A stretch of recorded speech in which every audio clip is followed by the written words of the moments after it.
Good morning, everyone. It is 10 o'clock.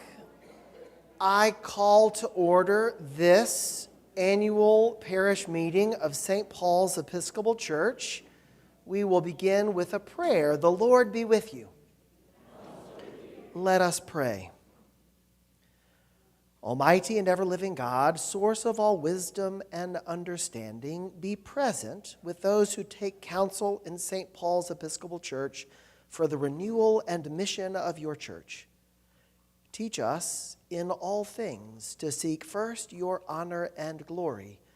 Guide us to perceive what is right, and grant us both the courage to pursue it and the grace to accomplish it. Through Jesus Christ our Savior. Amen.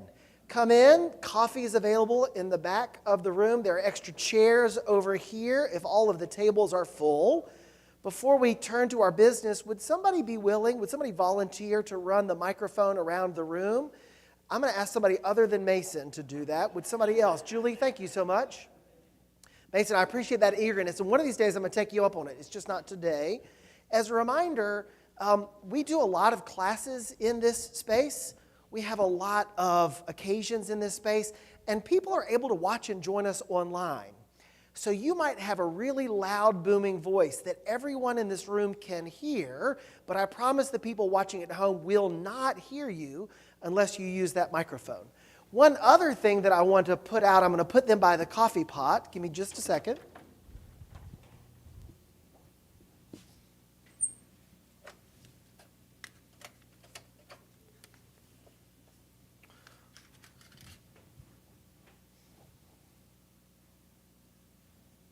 Well, I told you a fib.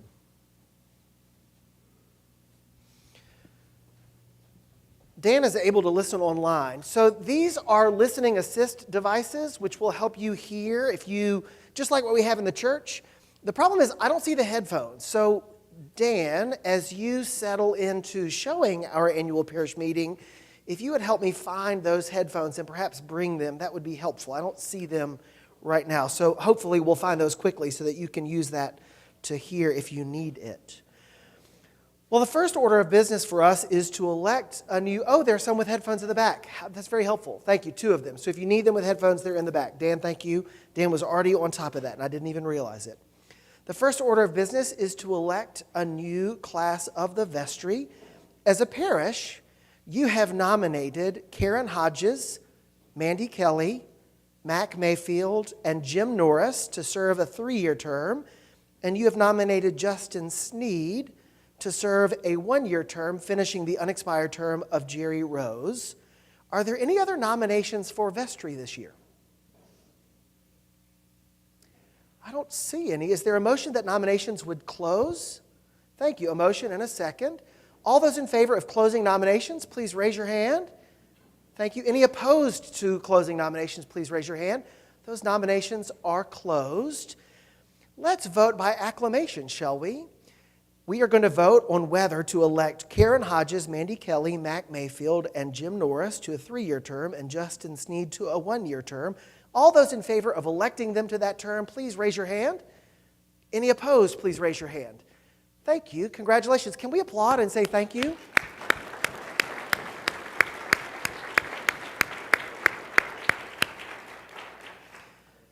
As you've heard me say a couple of times, serving on the vestry is a very peculiar but really important ministry. And if you have gifts for that, I hope you will consider offering yourself to that ministry, because we always need good, faithful, talented people to serve in that way. Speaking of good, faithful, and talented people, I also want to thank those who have finished their time on the vestry. And as I call your name, if you are present, would you stand, please? First, Jeremy Oxford, who has served 3 years and most recently this year as our senior warden.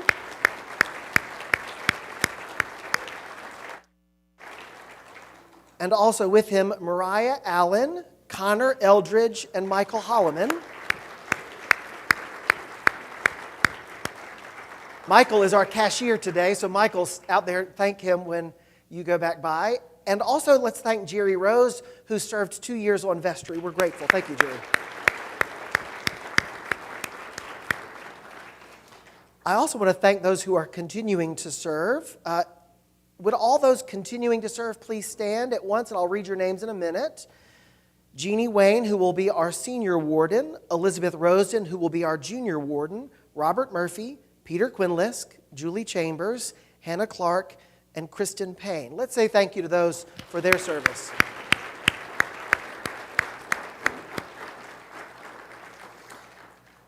It's also often a thankless job, but I want to stop and thank two other individuals who are really important for the life and work of the vestry. David McMath, whom you will hear from in a little bit, our parish treasurer, and Chad Cox, who has served as the clerk of the vestry.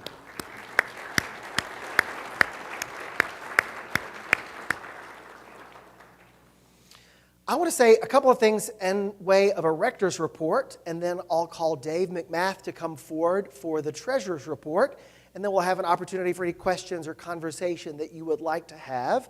But let me start by saying I believe that what we do here today as an annual meeting is most important because it keeps us connected to the life of our parish. I find that at St. Paul's, there are lots of people who want to be connected, but haven't quite found a way to be connected.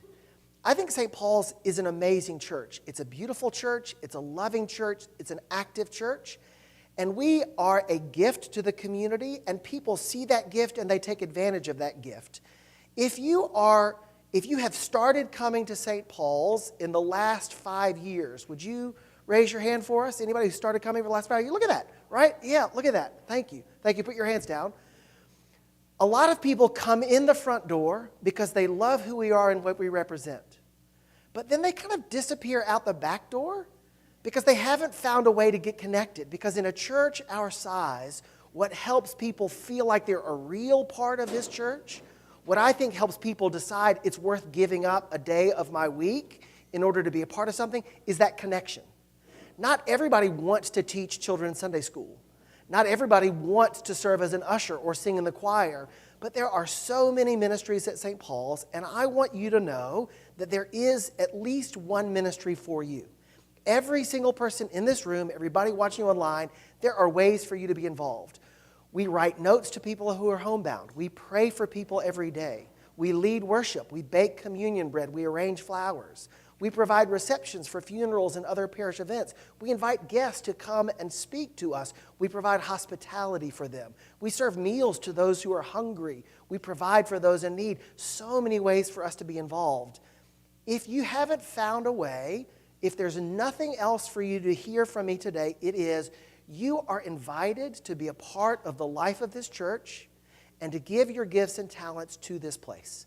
I hope you will. And I hope what you hear today, and I hope what you read in the annual report, and I hope the people that you're sitting with at a table, that all of those things will be a way for you to say, I belong to this church. I'm a part of this church. God is calling me to give something to this church. So I hope you'll find that. That's the most important thing for everybody here today, and I hope you'll take that with you as you leave. If you're hungry for that and you haven't found it, let me know. Let Sarah know. Let any member of our staff know. Look in the ministry directory or the annual report. Look for the names that seem to align with what your interests are. Reach out to those individuals and say, hey, I want to help. I want to serve. We will find a way for you to serve, and I'm glad that y'all are willing to serve in that way. Now, my report. I make notes, really shorthand notes in anticipation of this report, and there's a file that lives on my computer that I look at once a year. About a week before this meeting, I look at it, and it's funny when you look at that and you think, oh, so that's what was on our mind last year. Let me remind you of some of the things that were on our mind at this time last year. First and foremost, major staff transitions. Right about now is the time that Suzanne Stoner retired from her service for her long ministry as associate rector, and even before that as a lay pastoral associate at St. Paul's. That's a huge, huge change for the life of our church. Also, not long after that, Joy Poole, our parish administrator, left to be closer to grandkids and to accept a similar position in Denver, Colorado. We also saw Samantha Clare later in the year. We didn't know it at this time last year, but later in the year, Samantha Clare left St. Paul's to go move and be with her family, or new family, in Hattiesburg, Mississippi. Those are three huge transitions that really threaten to undermine our ability to do what we do. I am so grateful to God, grateful to our church, grateful to our vestry and the other leaders and the other staff who have helped us identify and recruit and call new people into those ministries. Sarah Milford has done a beautiful job as our associate rector. Can we say thank you to Sarah?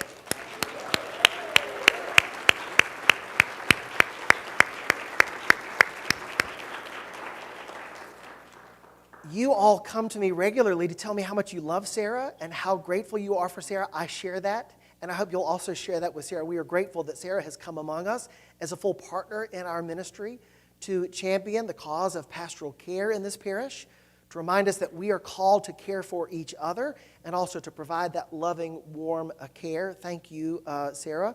Also, Beth Mays. Beth Mays is our new Director of Christian Formation. Can we say thank you to Beth, who's...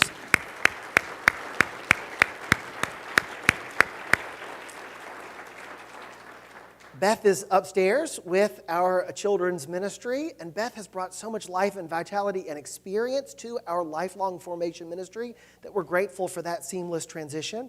And lastly, I want to thank Leslie Alexander for stepping into the new role as parish administrator. Let's say thank you to Leslie.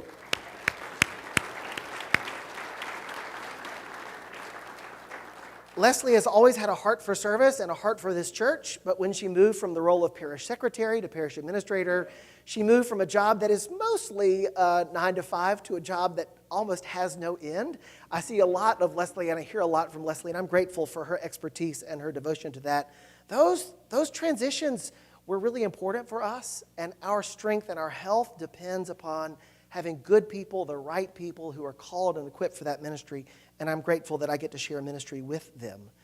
Right now, I only know of one other staff transition that is ahead of us. Curtis Moneymaker, our youth director, anticipates leaving St. Paul's to go to graduate school, to go to seminary at the end of this school year. He will go with our prayers and our encouragement. Curtis will continue to be a part of our parish family through that process of being formed as a priest in the church, but that also means that we will begin a search for our next youth minister, and Beth and I and Vestre and staff will begin that within a month or two so that we can have another person in place as we begin the summer and look forward to the fall. So staff transitions was a really big deal. Another thing from my notes that I want to highlight for you all is that at this time last year, we were still getting used to life sort of after COVID. There's no life after COVID. Of course, it's a part of our life and will be a part of our life. But last year, I reported that during 2022, much of the year was spent apart from each other. The annual meeting 2 years ago, there were like 3 of us in this room, and you were all watching online. Last year, we were kind of getting used to what does it mean to be together again. And I think this year, we've had a whole year of being back together, but we've continued to identify ways that we need to stay connected with each other, that those who have not been able to come back still are a part of our life. We cannot forget that. We've also learned that we have the ability to do things that we didn't quite expect to be able to do, like worship at a distance, like stay in touch with each other electronically, like build communities that meet not only at the church but in other places, and that's certainly something to celebrate. Last year, our attendance went up, so let me think about last year. In 2022, our attendance was about 175 on an average Sunday. Last year, in 2023, our attendance was, let me take that back. I'm getting my years mixed up. No, that's right. Yes, 2021 in the 170s. In 2022, we jumped all the way back up to 332. Last year, 2023, we jumped all the way up to 405. So our attendance is getting really close. That's great. People are back, and that's really good and really important. Somebody on the way out of church today said to me, church felt really full today, and it did feel full. It is still not as full as it was before the pandemic, because I don't know about you, but I don't sit as close to people I don't know very well as I used to. I leave a little extra space, and I bet many of us do as well, and I think St. Paul's is going to have to learn what's maximum capacity for us. We can only grow as much as we have space for. Before the pandemic, we were 450 on a Sunday. We're at 405 on a Sunday. And given what our numbers were like in the fourth quarter of last year, I don't know how much bigger we can get than 400 on a Sunday before people walk through the door and say, no, thank you, I don't want to be in that room, right? Because we all feel that. Still, we feel that. So I think it's going to be important for vestry and for other leaders in the church to stay attentive to the needs of a growing church when our physical plant is constraining that in ways that we didn't know before the pandemic, but ways that are really real now. So although our church numbers are growing, attendance is growing, finances are growing, participation is growing, it feels like we might have reached up, or at least are approaching a plateau that we didn't anticipate before. So that's certainly something that has my attention. I want to say 2 or 3 more things before I turn it over to Dave. First, as I mentioned a minute ago, giving is up. We had a really generous year at St. Paul's this past year. Giving from 2022 to 2023 was up almost 8%.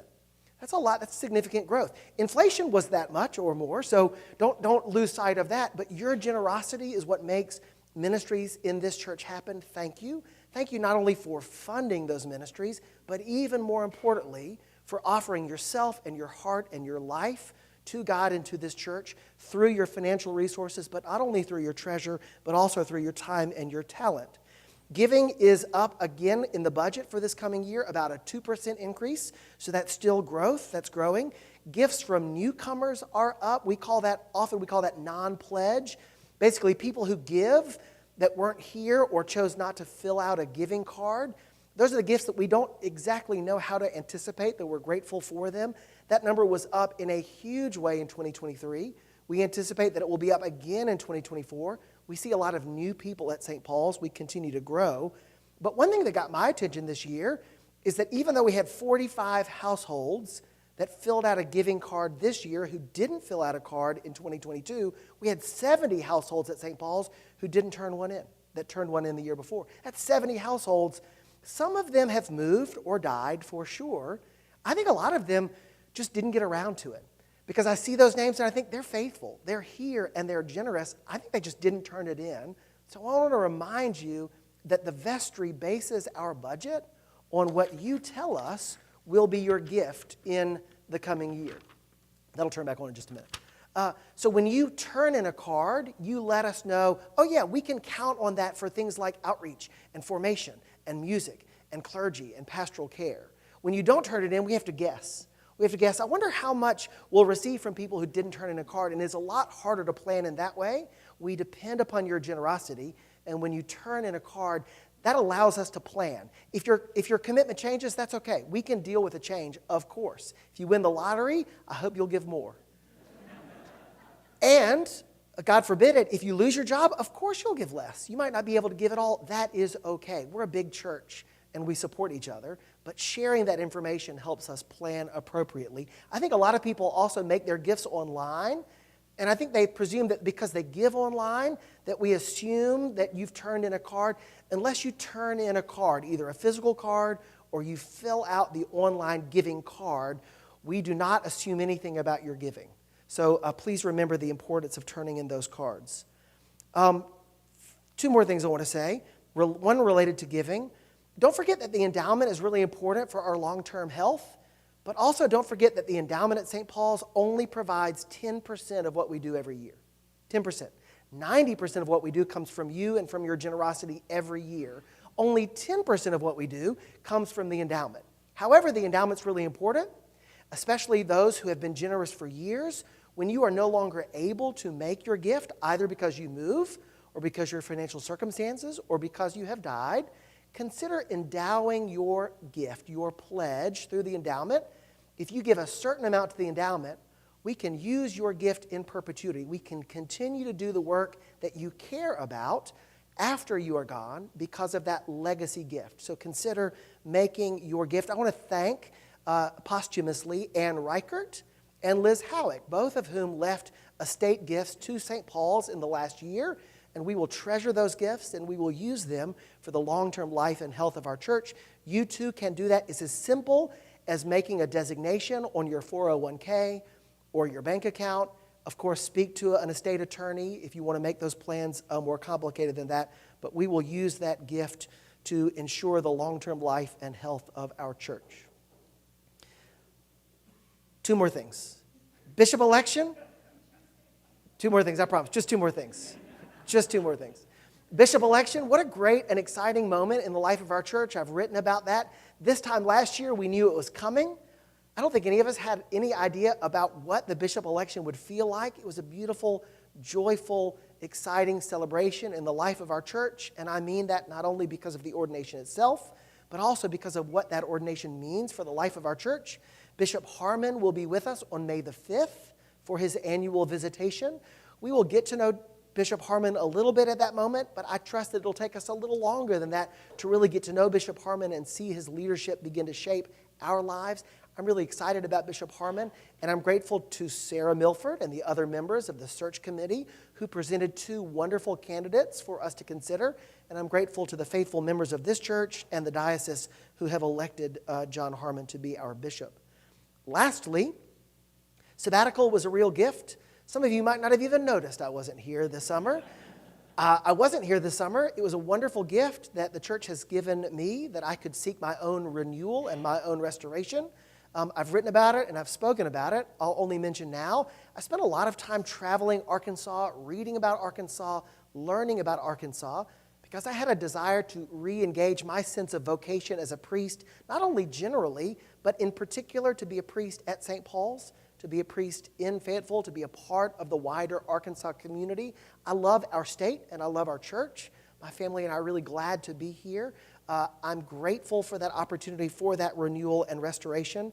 I'm excited about this next chapter in our life together. I also want to mention that Sarah Milford plans to be on sabbatical not this summer, but next summer. She, like I, has never had a sabbatical before. It's a really important way for her to reconnect with her ministry. She will be applying for a grant. We will be applying with her for a grant to support her own renewal and also our parish's renewal. So look forward to more information about that. But join me in looking forward to giving that gift also to Sarah. I'll take questions in a minute or two, but let me call on Dave McMath first to come and talk to us about the Treasurer's Report. Dave, I'm going to take off my microphone and give it to you. What time do we want to be done?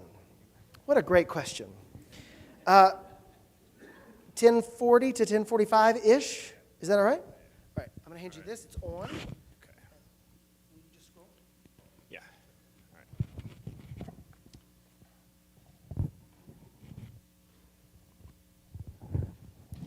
Hello.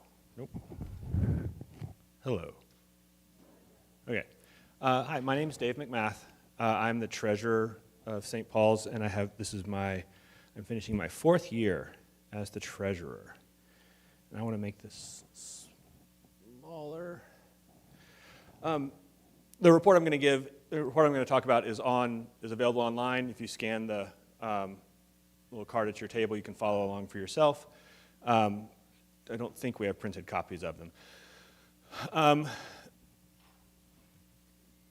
It's a good year. It was a fascinating year at St. Paul's. So I want to start by saying in December, I sent an email to the parish talking a little bit about how our finances work and also reminding people about the importance of pledges.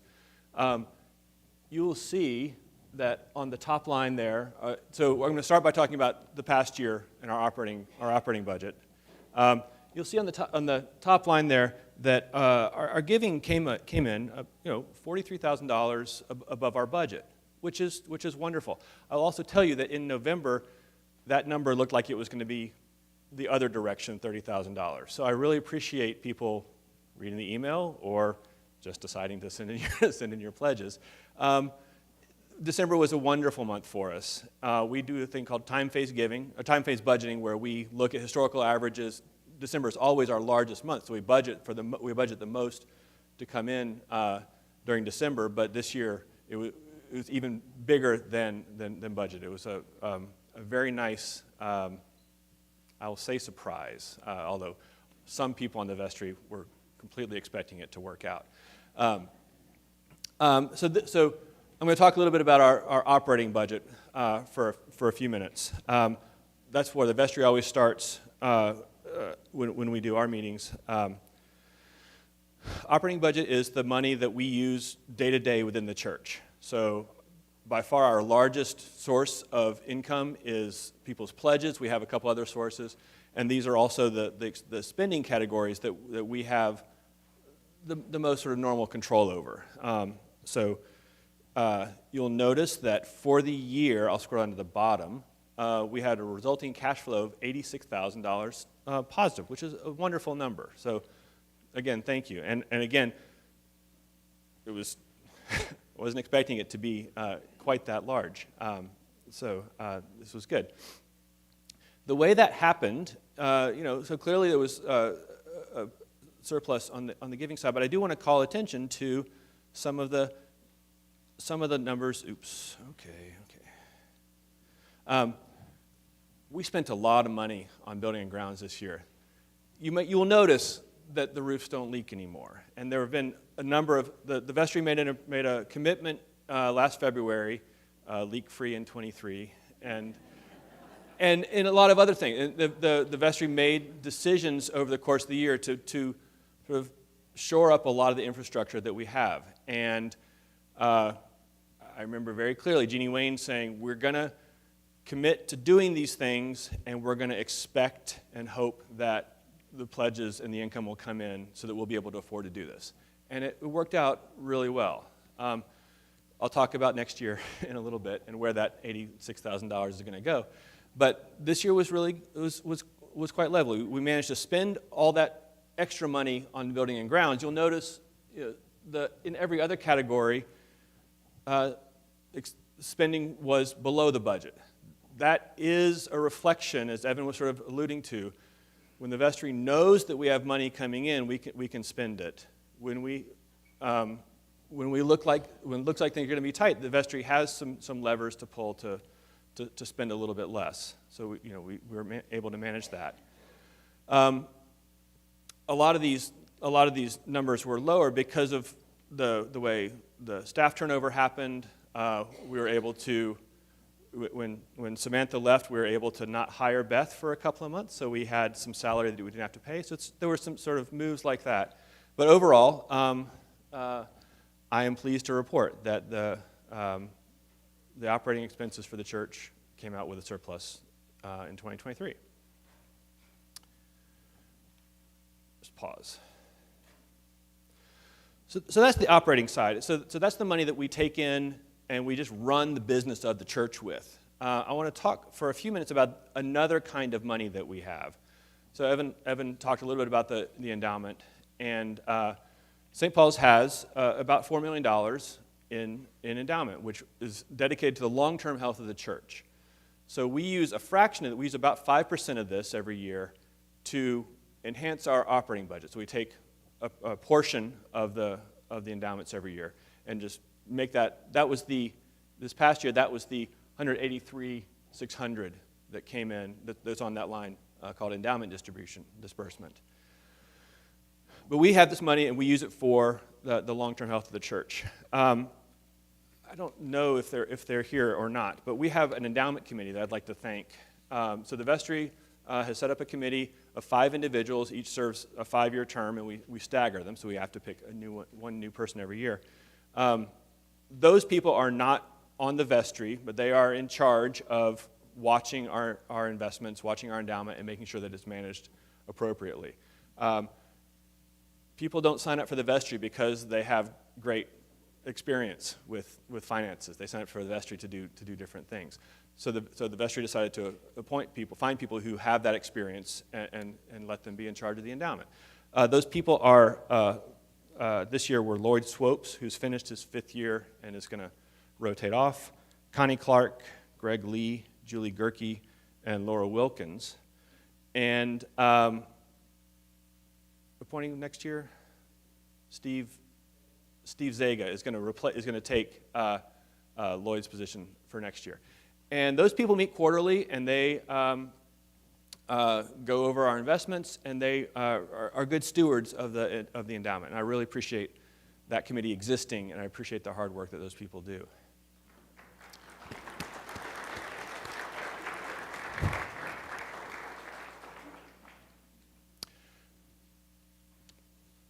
That's what I'm planning to say about last year. So these are the numbers. Okay, I guess you can look. These are the numbers. We even taking $183,000 out of the endowments, our endowments went up by about $400,000. So that's good. A lot of that was the fact that the stock market was doing well this year, but some of it was, people putting more money in the endowment. It's important that we meet with Greenwood Gerhardt, who manages our investments, and they give us advice on how much we can safely draw down out of the endowment every year. And we do that in a way that makes sure that we're not spending the principal of the endowment. We're always spending the gains.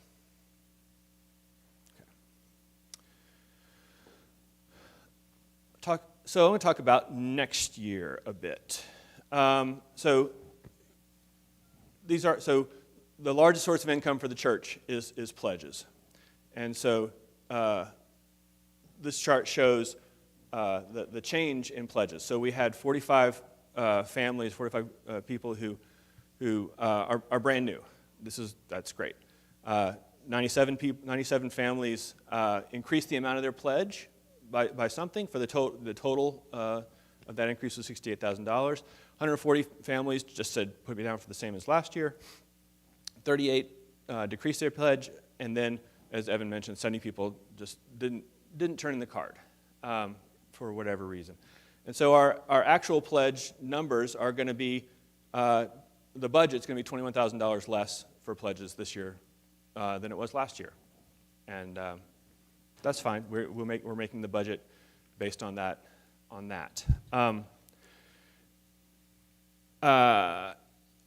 Evan talked a little bit about, so this is not broken out in the budget that you see here, but I do have detailed budgets that I can share with people, and they're always posted outside Leslie's office. If you want to go look at any numbers that we have for the church, I can talk about the sort of detailed numbers that we have. We track two sort of main categories of giving to St. Paul's, the pledge and non-pledge.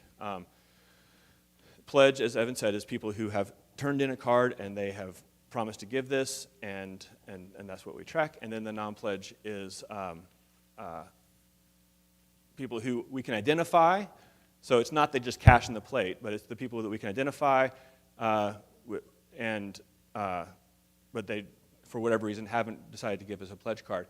The number of non-pledge, the non-pledge number last year was $86,000 above budget, which is wonderful. And among the things that it tells me is that, as Evan was saying, the church is growing. People, a lot of that's new people. Some of it's people who just refuse to fill out pledge cards, but a lot of it's new people. So the church is growing, and we're predicting the church to grow not quite that rate next year, but the non-pledge part of the budget is up in next year's budget. So the total giving that we have will be more for next year.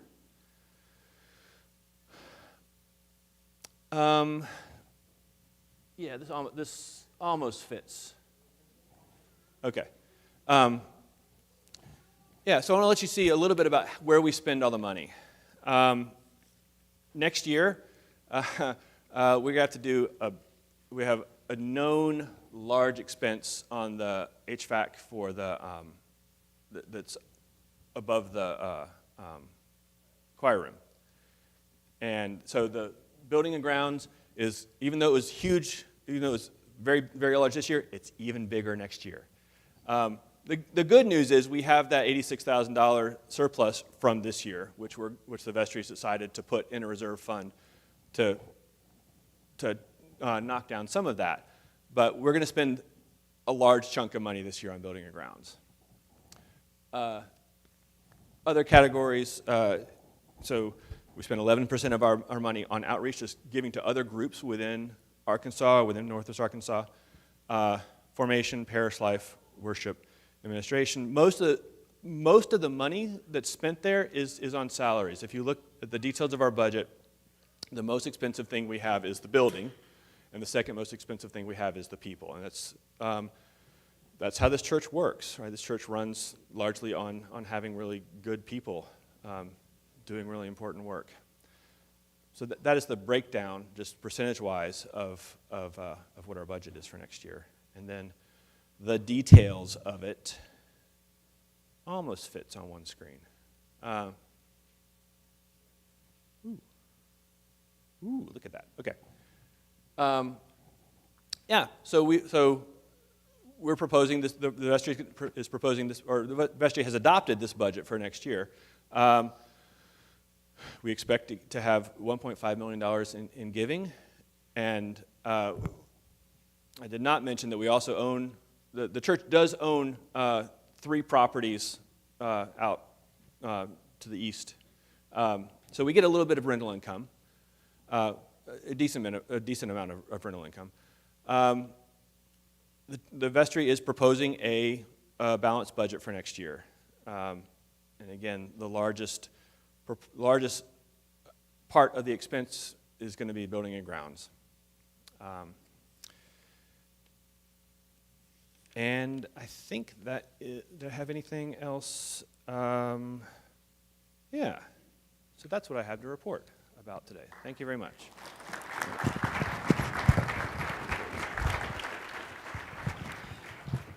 David, don't go far because questions are next. Questions for Dave or for me? Any questions at all? As you think of your questions, remember to raise your hand. Julie will bring you the microphone. And I want to mention that in the annual report, which you can find digitally, we only printed 50 copies because it's a lot of paper. You can find it electronically using the QR codes. It's also on the church's website. We only printed 50 copies, but one of the last reports before the treasurer's report is the executive summary from the Bassett Building Discernment Group. You might remember that group reported to us earlier in the fall, and they've listened and were in some ways surprised and in other ways not surprised in what they heard from the parish, which is we want to use our property for ministry. We want that to be ministry for St. Paul's, but we need to pay off the debt in order for us not to have to pay for the interest on those loans. So it's going to take a capital campaign to pay for that, so stay tuned for that. But if you want to know more about the Bassett Building discernment work, look at the annual report, and we can certainly make available to you the entire report if you would like it. What questions or comments or concerns do you have for me or for Dave? Yeah, Ray, raise your hand really high so that Julie can see you right in the middle. You see it? There we go. Here it comes.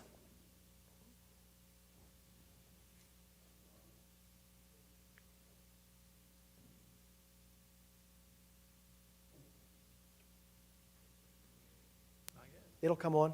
Hello? Yep. Oh, there we go. What do you spend the formation money on? Primarily on staff, but also on programs. So that's nursery supplies, nursery workers, formation director, youth director. It also includes EFM, mentor training. It includes curriculum supplies, just everything that would go, adult formation supplies. If you look at the entire detailed budget, which is available on the website, you can see that category is broken down in probably about 15 different lines, and you can see what each one is. What other questions? I love that, over on the other side, I love that St. Paul's is committed to financial transparency. We put our monthly reports on the website. We put our entire budget on the website. We post outside of Leslie's office detailed reports. If you ever have any questions, you can ask me, Dave, Leslie, any member of the vestry, and we'd be happy to share that with you. Yes, sir. Were there any specific ideas about the use of the Bassett building before you bought it? Dreams, but nothing concrete. Yeah, Dean. How would you advise people to confirm they've turned in a giving card? Yeah, thank you. I appreciate that. Call or email me or Leslie. It's all we have to do is, or if you use Realm, so the church uses Realm as our database. If you log into Realm, everybody who's a part of our church can log into Realm. Some people don't want another login, so I get that a lot of people don't use that. But if you have a Realm profile, you can log in and see whether something's been recorded. But just call or email me or Leslie. We'll be happy to answer that. Absolutely. Thank you. What else? Other questions? Yeah, all the way up front, Mike. We're going to give Julie her steps today. Appreciate that. Thank you. Realm is a really powerful tool, our database. It's where we keep membership records, communication preferences, but also our financial details, which means that group leaders like the Inquirers class, I use Realm to reach out to all the people who've signed up to be in the Inquirers class to remind them that the class is about to start. So Realm is a really powerful tool, but it takes a little getting used to. Yes, sir, Mike? The the building money, is that payments and fixes, or that's not all fixes, is it? No, part of it's loans on the Bassett buildings, building maintenance, ground maintenance, janitorial supplies, including building setups, cleaning supplies, pest control, insurance, property insurance, yeah, and the like. Yep. In this budget, about $107,000 is fixing building stuff, right? The rest of it is either grounds or other issues. Yeah, great question. Again, breakout will show that. Yeah. What else? Other questions or comments? We can't finish early. I told Jack we might even start the 11 o'clock service late to make sure he sees the whites of my eyes before he starts the prelude. Because we might be late, but we're not going to be late at this point. Yes, Jim. Yeah, I'm pleased to see the state of the finances, and I appreciate all the hard work and leadership. Yeah, thanks. I am too. I'm really grateful. Yeah. I'm really grateful.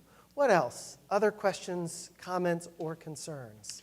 I'd just like to note that a lot of people over the history of St. Paul's have worked really hard to keep the building together, and it's been patched, and there have been some very dedicated people.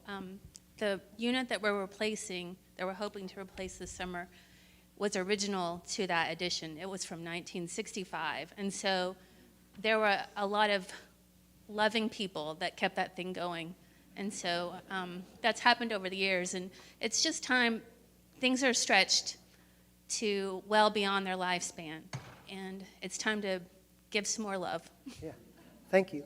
If you read my annual report, I mentioned that in churches like ours, typically large capital expenses, like $150,000 HVAC units, which is what that's going to be, or debt retirement, those are through extra fundraising, through capital campaigns. It's been a while since we had a capital campaign. The Raise the Roof campaign was around 2000, I think. I was in college then. It's been a long time since we've done that. We need to do that. As I wrote in the report, the pandemic got in the way. Other things have gotten in the way. So normally we would say we need to raise $5 million to do all of the deferred maintenance and other projects that we need to do. We haven't done that for a while, which means we can't wait to do that before we replace air conditioning.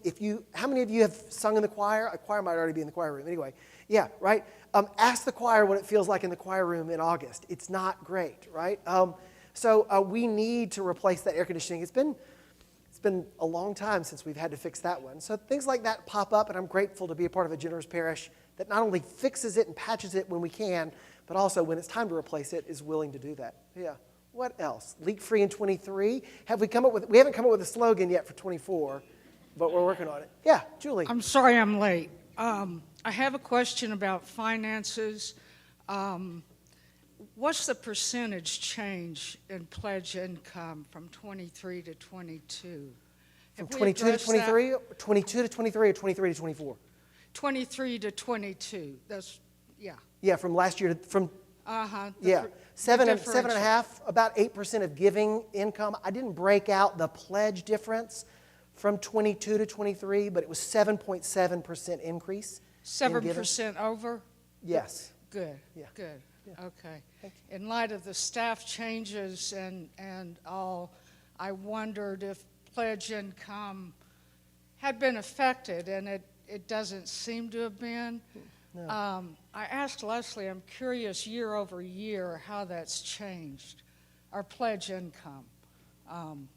Just out of curiosity, and I think it shows the health of a parish. Yeah. If we, of course, I think we have funds set aside for maintenance, I hope. If we had that, and I know it hasn't been possible at times, we wouldn't have to have a capital funds campaign for air conditioners, in my opinion. Yeah. Yeah, thank you. Thank you. Yeah. Other questions or comments? What else? Yeah, Ray.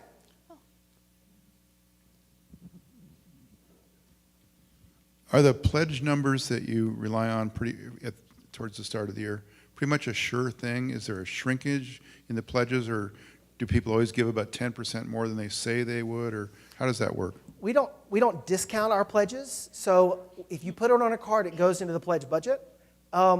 usually that number ends up almost exactly what it is. Some people give more, and some people die or move halfway through the year, but it usually comes in about right.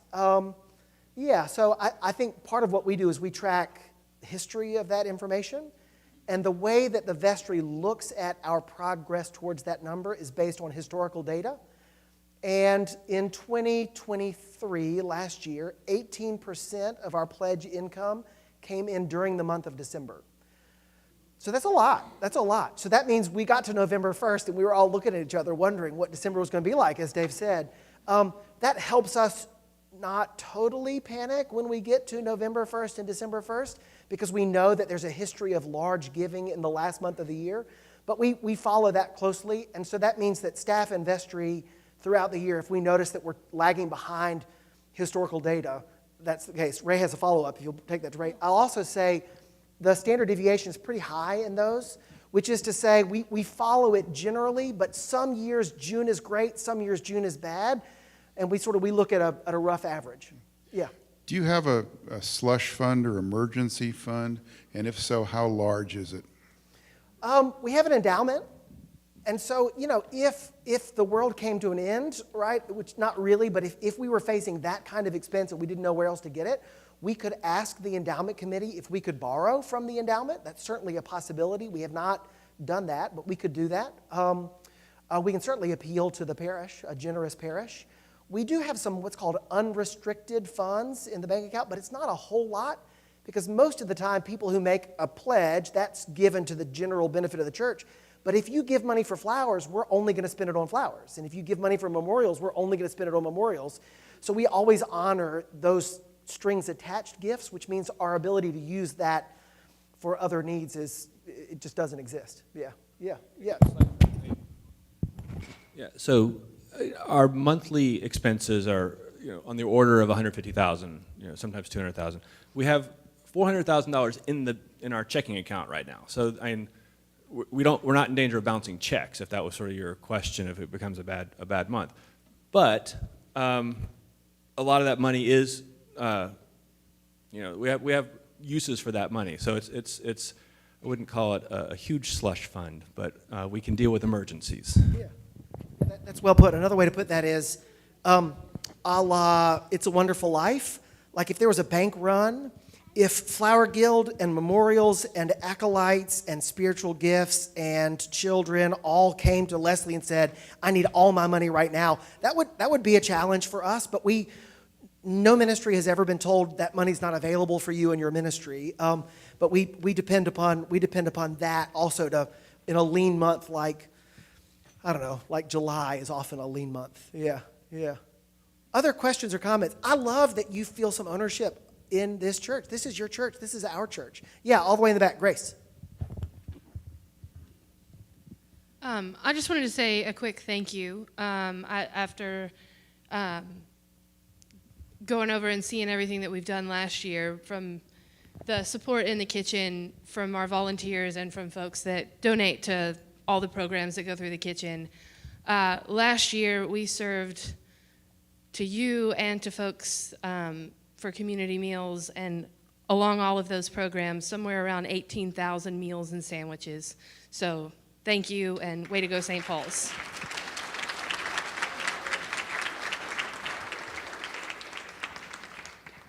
As you know, Grace doesn't make every one of those sandwiches, but every sandwich, every meal, every food item that is provided by St. Paul's goes through the kitchen that Grace does manage, which means she oversees a lot of in and outs, and I appreciate her patience. Ministry requires patience, and she's got it. She's also got gifts, but many of us, of course, have been provided by Grace, and I'm grateful to her and to all those who help feed us.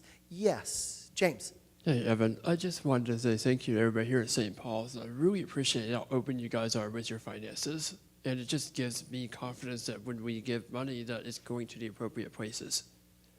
And so I really, really appreciate that about St. Paul's, and I also really, really appreciate getting to work with the anti-racism stuff that we went through last year. It was really, really cool, and I really appreciate it. Thank you, everybody. Thank you, James. I echo that sentiment, absolutely. Well, just because our annual meeting is coming to a close does not mean our conversation is coming to a close. You can always reach out to me or Dave, any member of staff, any member of the vestry. I'm glad to be a part of a church that shares this information with each other. Next Sunday in this space at 10 o'clock, the Adult Forum is the second half of the Faithful Finances series. Last week, we looked at the faith and the theology that go into making a church budget. And now, next Sunday, we're going to talk about, so how do we make that a reality? And we're going to talk about some of the building expenses that we have, how we stretch every dollar that you're given, what those priorities look like, and why it's important for us to stay connected. So come next week and hear more about that. Is there a motion that we adjourn the parish meeting? A motion and a second. All those in favor of adjournment, please raise your hand. Any opposed, please raise your hand. Thank you very much. We stand adjourned.